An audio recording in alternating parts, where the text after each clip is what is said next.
Inducción del tema. Los circuitos eléctricos son la recopilación de una gran variedad de conocimientos matemáticos y físicos que dan paso a comprender cómo actúa la carga eléctrica en elementos del circuito y conductores. Esto tiene el propósito de analizar y diseñar circuitos los cuales tengan el propósito de realizar una función en un proceso. Los elementos pasivos se darán a conocer más adelante y serán los capacitores y las bobinas, siendo estos los principales conceptos de un circuito RC y RL, respectivamente. Además de que darán a conocer su funcionamiento en algunos procesos. Sin embargo, antes de adentrarnos completamente a este tema, tenemos que conocer algunos conceptos básicos. Los conceptos básicos serían lo que es los elementos activos, que son las fuentes que alimentan el circuito. Luego los elementos pasivos, que son todos los elementos de un circuito que usan la señal. Entre ellos, pues el ejemplo puede ser la bobina, el capacitor, un resistor. Luego, el circuito eléctrico. El circuito eléctrico es una trayectoria cerrada donde circula la corriente eléctrica. Sin embargo, para que este se considere un circuito debe de haber elementos pasivos y elementos activos. El potencial es el voltaje en un punto con respecto a otro punto dentro del sistema eléctrico. Por lo general, el punto de referencia es tierra y lo cual se encuentra es un potencial de cero. Además, también tenemos que conocer el concepto de lo que es voltaje. El voltaje de un circuito eléctrico es la presión ejercida para poner el sistema en movimiento y causar el flujo de carga o de corriente a través del sistema eléctrico. Luego la diferencia de voltaje será la diferencia algebraica en el voltaje o el potencial entre dos puntos de un sistema. Además, también lo que es la fuerza electromotriz. La fuerza electromotriz establece que el flujo de carga o corriente en un sistema debido a la aplicación de una diferencia de potencial. También lo que es el concepto de corriente. Corriente o densidad de corriente es la cantidad de carga que fluye a través de un área específica por unidad de tiempo. También el concepto de lo que sería resistencia. eh, para los materiales que obedecen la ley de Ohm, eh, es la diferencia del potencial a través de una muestra particular de material y es proporcional a la corriente a través del mismo material. También tenemos que tener claro los conceptos de las leyes que utilizamos en esta presentación, los cuales serían la ley de Ohm. La ley de Ohm establece que la intensidad de corriente que circula por un elemento circuito o un sistema eléctrico es diferente proporcional al voltaje que se aplica eh, e inversamente proporcional a su resistencia. Además, también utilizaremos las dos leyes de Kirchhoff, que sería la ley de corriente, que establece que la suma algebraica de las corrientes que entran y salen de un área o sistema o unión es cero. También la ley de tensiones, que establece que la suma algebraica de las elevaciones y caídas de potencial alrededor de un lazo es igual a cero.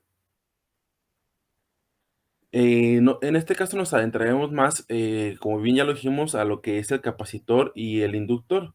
En este caso, el capacitor. Un capacitor o un condensador es un componente eléctrico compuesto con dos conductores separados por un aislante o un material eléctrico.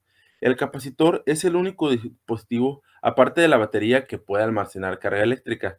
El comportamiento de los capacitores se basa en fenómenos asociados con campos eléctricos. La fuente del campo eléctrico es la separación de carga o voltaje. Si el voltaje está variado con el tiempo, el campo eléctrico hace lo propio del mismo modo. Un campo eléctrico variable en el tiempo produce una corriente de desplazamiento en el espacio que ocupa el campo. La capacitancia o C es el parámetro de circuito que disfraza un capacitor y se mide en faradios, que se representa con una F. Las propiedades de un capacitor serían el voltaje, que el voltaje no puede cambiar instantáneamente entre los terminales de un capacitor, pues tendría una corriente infinita, cosa que es físicamente imposible. Otra cosa sería, si el voltaje entre los terminales es constante, la corriente del capacitor resulta igual a cero. La razón es que no hay posibilidad de establecer una corriente de conducción en el terminal dieléctrico. Un capacitor se comporta como un circuito abierto en la presencia de un voltaje constante. Otra de sus propiedades sería un voltaje variable en el tiempo puede producir una corriente de desplazamiento. Y otra sería el capacitor permite un cambio instantáneo en su corriente de terminal. Hola, ¿qué tal? Yo les voy a hablar acerca de lo que es un circuito RC y cómo se lleva a cabo la carga y descarga. Un circuito RC es aquel circuito en el cual existe una fuente de voltaje y este lo componen dos elementos pasivos, que uno vendría siendo una resistencia y otro vendría siendo el capacitor, el cual el capacitor tiene la función de almacenar energía eléctrica, al igual que también el voltaje, y suministrarlo posteriormente en un proceso. El capacitor dejará de cargarse cuando éste tenga el mismo voltaje que la fuente, además de que la corriente que atravesará en todo este circuito será regulado por el resistor, como se pudo haber visto en la ley de Ohm. Pero esto lo hablaremos más a detalle a continuación. Lo que toca analizar ahorita es la corriente en la fase de carga. Eh, el capacitor actúa de la misma manera que un celular. Si lo ponemos a cargar, al principio se va a cargar de una manera muy rápida y ya cuando va a concluir la carga, esta velocidad pues va a ir decreciendo, ya hasta cuando llega al 100%. Lo mismo pasa con un capacitor. Al principio se va a cargar muy rápido, pero ya cuando el capacitor tenga el mismo voltaje que el de la fuente, este flujo de cargas va a disminuir y va a tender ya a cero. Ok, y como lo acabo de mencionar, la tensión en la fase de carga, al principio tenemos también de la misma manera un incremento muy rápido, pero va a ir decreciendo, se va a ir nivelando, mejor dicho, cuando la diferencia de potencial entre el capacitor y la fuente de voltaje sea igual a cero, como se puede apreciar en la gráfica. Ok, debemos que analizar en el instante en el cual nuestro circuito se cierra y debemos que ver qué pasa con el capacitor. Cuando se cierra el circuito y se empieza a cargar el capacitor, este se puede considerar como un cortocircuito. Se reemplaza el capacitor por un cortocircuito y se denota por la ecuación que tenemos del lado inferior izquierdo. De la misma manera, tenemos que analizar el momento en el cual el capacitor se cargó.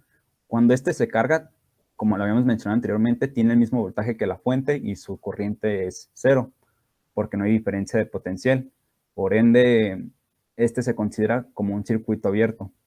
Se abre en donde está el capacitor.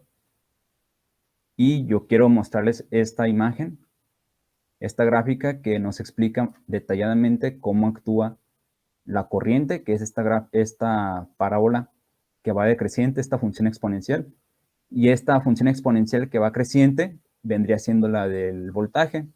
Es muy importante esta fórmula, esta tau, que es el factor del tiempo, que es igual a la resistencia multiplicada por la capacitancia. Esta siempre se va a denotar en 5 tiempos. Como lo podemos ver en 5 tiempos, es menor al 1% en esta gráfica, como podemos ver en magnitud. Por lo tanto, siempre nuestro tiempo, que esta tau es el tiempo, siempre nuestro tiempo de descarga y de carga, mejor dicho, se va a denotar por 5 veces la resistencia por la capacitancia. Siempre se va a denotar de esta manera, es una de las fórmulas más sencillas. Ok, ahora es momento de analizar la fase de descarga. Aquí podemos ver que de este circuito que está abierto, lo vamos a descargar pasando el interruptor al lado número 2, en el cual hacemos cortocircuito en la fuente y nomás nos queda el resistor y el capacitor, nada más que aquí el capacitor actúa como fuente de voltaje. Ok, en esta fase de descarga, lo que va a pasar es que el capacitor va a ceder toda su corriente al momento, hasta tal punto de que se descargue. Ok, y hay que analizar lo que vendría siendo el voltaje en la fase de descarga. El voltaje ahora de ser creciente, como lo habíamos visto en la fase de carga, ahora va a ser decreciente, como se puede observar aquí en la gráfica. Y aquí, como también lo podemos ver en la parte del eje del tiempo, se da en 5 veces tau o el tiempo, como se lo expliqué anteriormente, y también esta se denota por la fórmula que se ve aquí. Y ahora hay que analizar la corriente en la fase de descarga. Lo que va a pasar, que como lo vimos anteriormente en la fase de carga, se crece en el eje positivo de la corriente, pero al momento de que el capacitor empieza a ceder toda su corriente, esta empieza desde el eje negativo de la corriente y cede todas sus cargas eléctricas a través del tiempo hasta que la corriente sea igual a cero y pues el tiempo sea constante. Y olvidé mencionar que esto también se denota mediante esta ecuación. Ok, otra gráfica muy importante es que aquí dice que si lo dividimos en 5 tiempos, lo que va a pasar que, por ejemplo, en el voltaje del capacitor, como hemos visto en la carga, va a crecer y al momento de descargarse va a decrecer. La sumatoria de estas dos áreas, como quien se puede decir, es el área del cuadrado de esta figura, como lo podemos observar. Nada más aquí decrecería y como le acabo de explicar, lo mismo pasaría por la parte de la corriente. Aquí también decrece y llegan al mismo eje, nada más que en el momento de la descarga pues se encuentra del lado negativo de la corriente.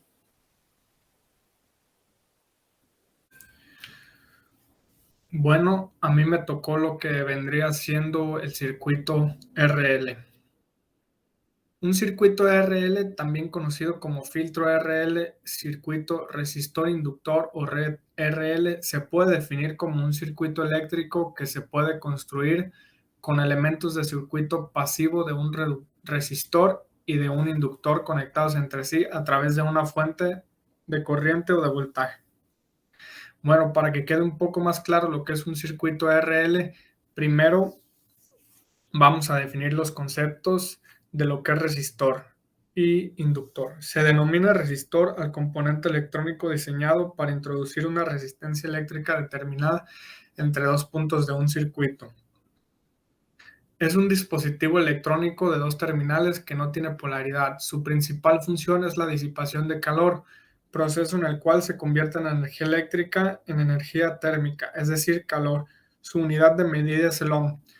La función del resistor es como su nombre lo dice, oponer una resistencia a la corriente, lo que ocasiona una diferencia de potencial entre sus dos terminales. Inductor. El nombre indica que es un componente eléctrico que produce inducción. Concretamente, induce un campo magnético cuando es atravesado por una corriente. También se le llama bobina o solenoide. Una bobina es una serie, es un enrollado de un hilo, que a veces las bobinas tienen un núcleo de hierro o a veces un núcleo, no hay núcleo, es así aire. Entonces, lo que hace la corriente, en vez de ir así dando vueltas así, la corriente se va derecho, como elige el camino más fácil, se va derecho. Entonces cada espira de la bobina produce un campo magnético y entonces cuando llega al otro lado, esta se crece. ¿Cómo funciona dicho circuito? Un inductor en un circuito eléctrico provoca que el campo eléctrico inducido magnéticamente no sea conservativo. Es decir, al conectar un circuito RL, la intensidad de corriente aumenta en función del inductor. Como ya lo mencioné ahorita, la bobina hace que aumente la corriente en proporción al número de espiras que tenga la bobina. ¿Qué es la inducción? La inducción magnética es el proceso mediante el cual los campos magnéticos generan campos eléctricos. Al generarse un campo eléctrico de un material conductor, los portadores de carga se verán sometidos a una fuerte fuerza y se inducirá una corriente eléctrica en el conductor. La ley que explica esta interacción entre la fuerza electromotriz inducida y el campo magnético es la ley de Faraday, donde N representa el número de vueltas de la bobina y D respecto de dt es el cambio instantáneo en flujo en Webers que atraviesa la bobina. El término que atraviesa se refiere al flujo dentro de las vueltas del alambre. Energización. En los circuitos RL el inductor almacena energía en forma de campo magnético establecido por la corriente a través de la bobina y no puede continuar almacenando energía porque la ausencia de una trayectoria cerrada provoca que la corriente se reduzca a cero y la energía automáticamente se libera en forma de campo magnético. Para un circuito resistor-inductor, si el inductor tiene una corriente inicial y cero, esta disminuirá exponencialmente de acuerdo a la ecuación, donde la corriente I0 es la corriente al tiempo t igual a cero. A esto le llamo respuesta natural al circuito. Desenergización. En los circuitos RL, la energía se almacena en forma de campo magnético, establecido por la corriente a través de la bobina. Sin embargo, a diferencia de un capacitor, un inductor aislado no puede continuar almacenando energía, ya que la ausencia de una trayectoria cerrada ocasiona que la corriente cayese a cero, liberando la energía almacenada en forma de un campo magnético. Para lograr que el RL haga algo, necesitamos que un ayudante externo le añada algo de energía y luego se retire y lo deje en paz mientras observamos qué ocurre. En el instante previo que abre el interruptor T igual a 0, el inductor tiene una corriente a la que llamaremos I0 y hay 0 voltios a través de sus terminales del resistor. Un momento después en que abrimos el interruptor, la corriente I0 fluye por L y ahora comienza a fluir por R, es decir, se deja de almacenar y abrimos el interruptor y ahora todo eso se empieza a hacer una trayectoria cerrada y fluye por R. La corriente en el inductor no cambia instantáneamente. De hecho, le es imposible. Así, la corriente que fluye en el inductor justo después de que abrimos el interruptor es igual a la corriente que fluía cuando estaba cerrado. Estas gráficas muestran la forma de la respuesta neutral del circuito RL para T menor o igual que 0, la corriente es I0. Después de que T igual a 0, la corriente decae de forma exponencial hasta que se vuelve 0. La razón de cambio, la pendiente, es máxima al principio. Cuando la corriente es mayor, el cociente de R sobre L determina qué tan pronunciada es la respuesta exponencial. El voltaje a través del inductor es T igual menor o igual que 0 y hace un salto pronunciado en T igual a 0 cuando la corriente comienza a cambiar. La magnitud del voltaje depende de la corriente inicial I0 y el resistor R.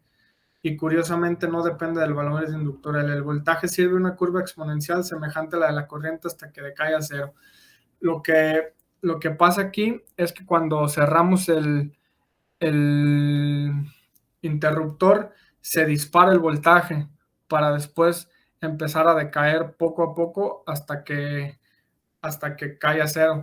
A lo contrario de la corriente, que sigue una trayectoria lineal y después se va desenergizando poco a poco hasta que llega a 0. Yo les presentaré el ejemplo de un circuito RC o un circuito resistor condensador. Como sabemos, esta es la figura del circuito RC. Es un circuito en serie que inicialmente está con un condensador totalmente descargado, pero cuando dicho interruptor se cierra en el circuito, la carga pues empieza a fluir por todo el circuito. Y es así como el condensador se empieza a cargar. Una vez que ya el condensador llega a su punto máximo o una carga máxima, empieza a descender su carga o a disminuir. Igualmente, que la corriente cesa en el circuito. Podemos observar de una mejor manera en las gráficas del osciloscopio que cuando se cierra el interruptor, totalmente la corriente en el capacitor o en el condensador llega a un punto máximo y ese punto máximo en dicho intervalo de tiempo después de un rato empieza a decrecer o disminuir hasta llegar a descargarse totalmente. Igualmente eso en un dicho de tiempo y vuelve a cargarse y volvemos así infinitamente. Bueno, para tener la primera carga del dicho condensador, como ya se vio en teoría, obtenemos la ecuación en función del tiempo cuando se tiene claro un tiempo en específico, que es esta. Cuando ya se cargó la primera vez, también tenemos que volver a determinarlo la segunda vez, que igualmente se hace en función del tiempo, pero esta segunda fórmula, la diferencia que tiene es cuando la FEM se hace 0. Entonces se usa esta fórmula igualmente cuando ya se determinó la carga de A1. Bueno, tenemos la integral, igualmente en función del tiempo, cuando la integración no es entre los límites 0 y Q de la carga. Entonces tenemos esta expresión, dicha igualmente en función del tiempo. Y así sucesivamente cuando tenemos carga y descarga, carga y descarga. Bueno, les presentaré un ejemplo. Nos da la capacidad, el ejemplo de 1.5 microfarados, claro, en serie, con la resistencia de 58 kilo ohms y una batería de 30 volts. El tiempo empieza a ocurrir desde que se cierra el interruptor y nos da un instante que es de 60 milisegundos. Bueno, pasamos a hacer dicha carga del condensador, calcular, sustituimos en la fórmula ya obtenida de las integrales, que se obtuvo derivando con respecto al tiempo. En esta nos da que es de 22.42 por 10 a la menos 6, que es la carga del condensador. Bueno, la intensidad también igualmente se derivó con respecto al tiempo. Tenemos sustituyendo, nos da que su intensidad es de 2.60 por 10 a la menos 4 amperes. Y la energía suministrada por dicha batería de 30, igualmente sustituimos de la ecuación. Y tenemos que la energía suministrada por dicha batería es de 6.73 por 10 a la menos 4 joules. La energía disipada en dicha resistencia es aportada por la batería, no, dicho por la resistencia en el instante de tiempo, función del tiempo igual, pasamos a sustituir y nos da que 5.05 por 10 a menos 4 joules. Después pasamos a calcular igualmente la energía acumulada en dicho condensador, que igualmente pasamos a sustituir los datos y nos da que es de 1.68 por 10 a menos 4. Comprobamos que la energía aportada de la batería tiene que ser igual a la energía disipada entre la resistencia más la energía acumulada en el condensador. Es decir, 1.68 por 10 a la menos 4 joules más 5.05 por 10 a la menos 4 joules nos tiene que dar la suma igual a 6.73 por 10 a la menos 4 para que se cumpla. La parte de la energía suministrada de la batería se disipó en la resistencia y la otra se acumuló en el condensador. Cuando este proceso de la carga no nos da una función de tiempo, entonces la mitad de la energía suministrada por la batería se disipa en la resistencia y la otra mitad se acumula en el condensador. Y es aquí cuando hacemos el proceso en un tiempo infinito, teóricamente. Y nada más es la multiplicación, quitamos de todas las fórmulas en función del tiempo y nos da la multiplicación. En este caso nos da que es de 4.5 micros en la carga del condensador. Igualmente pasamos a determinar la energía suministrada, la acumulada y la total disipada. Y sin función del tiempo, y como sabemos, la energía acumulada más la energía total disipada nos tiene que dar igual a la energía suministrada por la batería para saber que sí se cumple esa condición. Y así es como tenemos el proceso de carga en un condensador. Más adelante les mostrará mi compañero el proceso de descarga en dicho condensador, ya que obtuvimos la carga en este ejemplo del condensador. Bueno, y gracias a la explicación del compañero Brian acerca de la carga de un condensador, ahora nos podemos pasar a la descarga.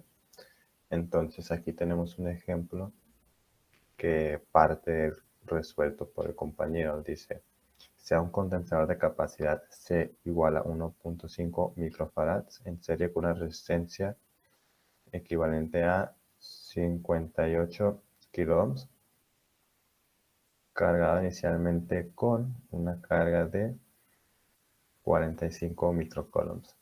Empecemos a contar el tiempo cuando se cierra el interruptor en el instante t igual a 60 milisegundos.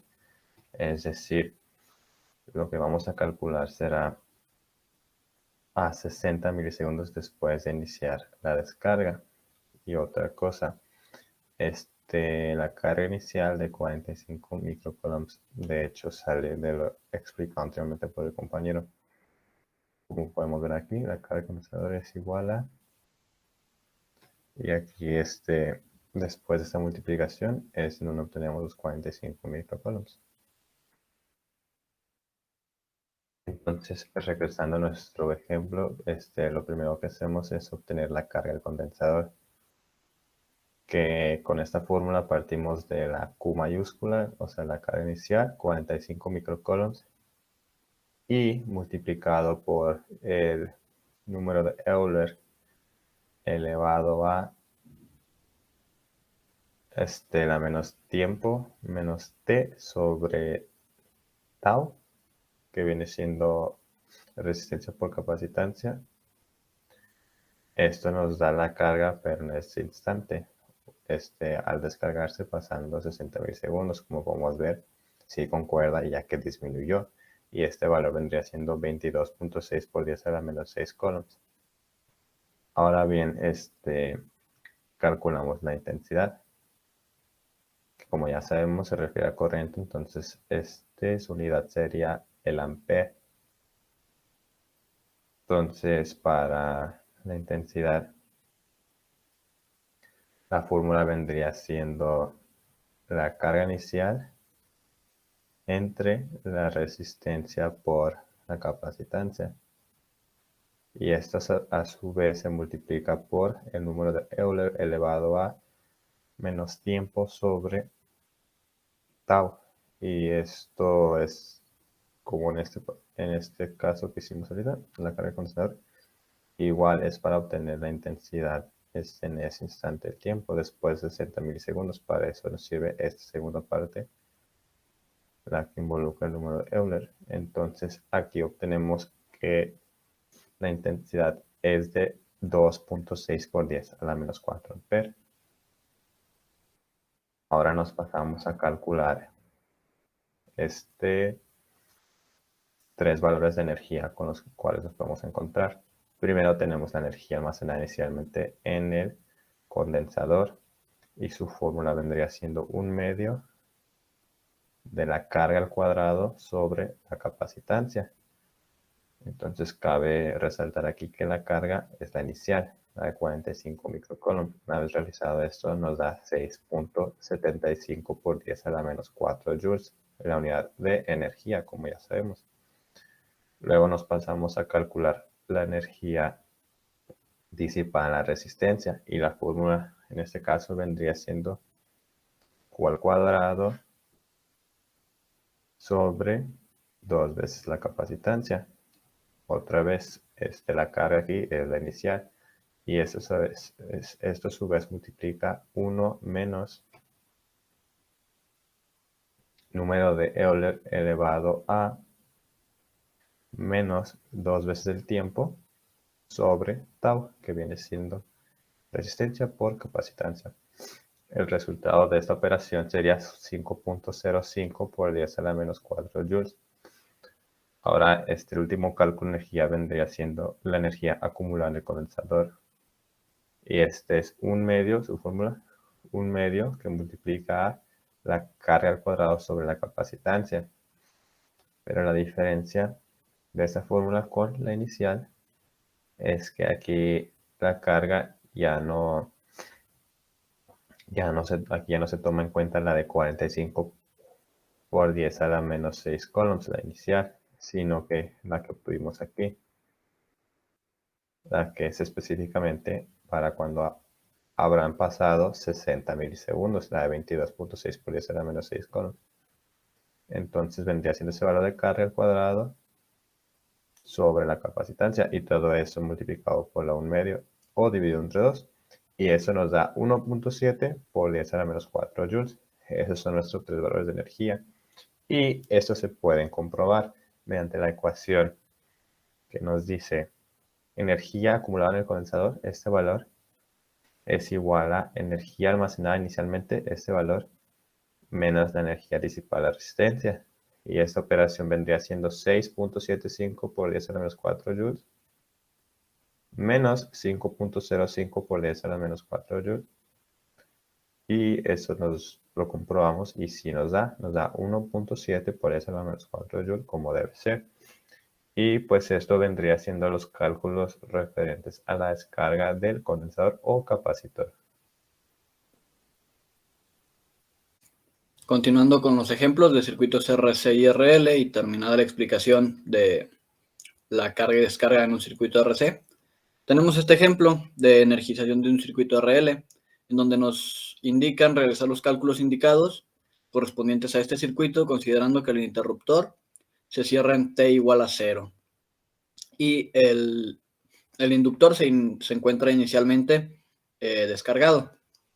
Para esto, primero tenemos que simplificar el circuito. Sabemos que en paralelo el voltaje se conserva, entonces la resistencia de 3 kilo ohms que teníamos en paralelo con nuestra bobina y nuestra resistencia de 2 kilo ohms se puede eliminar. Y tenemos un circuito simple RL con una fuente, una resistencia y un inductor. La primera indicación es encontrar la expresión para el comportamiento de la corriente en función del tiempo. Lo primero para poder encontrar esta expresión es calcular la constante tau. Sabemos que la constante tau está dada por inductancia sobre resistencia, y sustituyendo obtenemos que la constante tau es de 2 milisegundos. Ahora, para encontrar la expresión indicada, debemos recordar que la ecuación para la corriente durante la fase de almacenamiento o fase de energización, la que se muestra en la parte inferior al enunciado, lo tenemos primero en su parte, en su forma estándar y en forma simplificada. En esta fórmula sustituimos los valores conocidos de resistencia, voltaje y después la simplificamos para obtener esta expresión. Tenemos que el comportamiento de la corriente en función del tiempo está dada por 25 miliamperes que multiplican a 1 menos la constante de Euler elevada a menos 500 por T, donde T es el tiempo naturalmente. Ahora el inciso B nos pide con esta misma expresión encontrar el valor de la corriente cuando T es igual a 2 milisegundos. Para esto únicamente hay que sustituir 2 milisegundos por la literal T, en la misma expresión que habíamos obtenido anteriormente. Hacemos una sustitución y operamos para obtener que la corriente cuando T es igual a 2 milisegundos es de 22.9478 amperes. Después, para el inciso C, hay que encontrar la expresión para el comportamiento del voltaje en función del tiempo. Recordemos que la relación para voltaje en el inductor en la fase de energización es la que podemos observar aquí, y al sustituir obtenemos la expresión que dicta el comportamiento del voltaje en función del tiempo. Tenemos que V es igual a la constante de Euler elevada a la potencia menos T y dividida entre tau, que es 2 por 10 a la menos 3 o 2 milisegundos. Finalmente, el inciso D es bastante parecido al inciso B. Hay que encontrar el valor del voltaje en T igual a 2 milisegundos. Únicamente tomamos la expresión obtenida anteriormente y sustituimos. Obtenemos entonces que el voltaje cuando T es igual a 2 milisegundos es de 4.1042 volts. Entonces así es como se resolvería un circuito RL en su fase de energización. Y ahora vamos con la desenergización. Podemos observar el mismo circuito. Ahora hay que realizar los cálculos indicados considerando que el interruptor se abre una vez que terminó la fase de carga y el inductor se encuentra estabilizado. Tenemos que encontrar las expresiones matemáticas para la corriente en el inductor, voltaje en el inductor, voltaje en la resistencia 1 y voltaje en la resistencia 2. Nuevamente nos recuerdan que el inductor se abre después de 5 constantes de tiempo, es decir, cuando está completamente cargado y estabilizado. Para esto vamos a tener que calcular la constante tau prima. La constante tau prima es igual a la inductancia dividida entre la suma de resistencias. Sustituyendo los datos obtenemos que tau prima es igual a 8 por 10 a la menos 4 segundos. Nuevamente tenemos un factor de tiempo. Después tenemos que la ecuación para la corriente en el inductor es la que se muestra en la parte de abajo y podemos sustituir los valores y después simplificar la expresión para obtener la expresión matemática para la corriente en el inductor en función del tiempo, naturalmente. Si quisiéramos conocer la corriente en un tiempo determinado, habría que sustituir la T que se encuentra en la potencia de E y obtendríamos un resultado particular. Sin embargo, solamente nos están pidiendo la expresión como tal y es la que se muestra, que nos dice que I subíndice L es igual a 25 por 10 a la menos 3, que multiplica a Euler elevado a la menos T, que es el tiempo, y dividido entre tau prima. Ahora encontramos el voltaje en el inductor, tenemos nuevamente la función y hay que sustituir los valores. Y al simplificar, obtenemos que la expresión matemática para el voltaje en el inductor es menos 125 multiplicado por menos T sobre tau prima nuevamente. Una expresión pues un tanto similar a la obtenida en la corriente. Y ya para finalizar hay que calcular los voltajes en la resistencia 1 y en la resistencia 2. Para esto aplicaremos las fórmulas ya conocidas y deducidas con anterioridad. La primera es bastante simple, únicamente hay que sustituir el voltaje de la resistencia y tau prima y obtenemos que el voltaje en la resistencia 1 es de 50 que multiplica la constante de Euler elevado a la menos T y dividido entre tau prima. Finalmente, pues es el mismo procedimiento para el voltaje en la resistencia 2, sin embargo la fórmula cambia un poco. Ahora tenemos que el cociente de la resistencia 1 entre la resistencia 2 entre la resistencia 1, y igual la segunda parte de la fórmula es la misma a la de la primera. Al realizar la sustitución obtenemos que el voltaje en la resistencia 2 es menos 75 que multiplica 50 y al mismo tiempo esto se multiplica por la constante Euler elevado a la menos T sobre la constante tau. Así es entonces como se resolvería un circuito RL en su fase de desenergización, es decir, cuando el inductor o la bobina están perdiendo energía porque se abre el circuito, se abre el interruptor.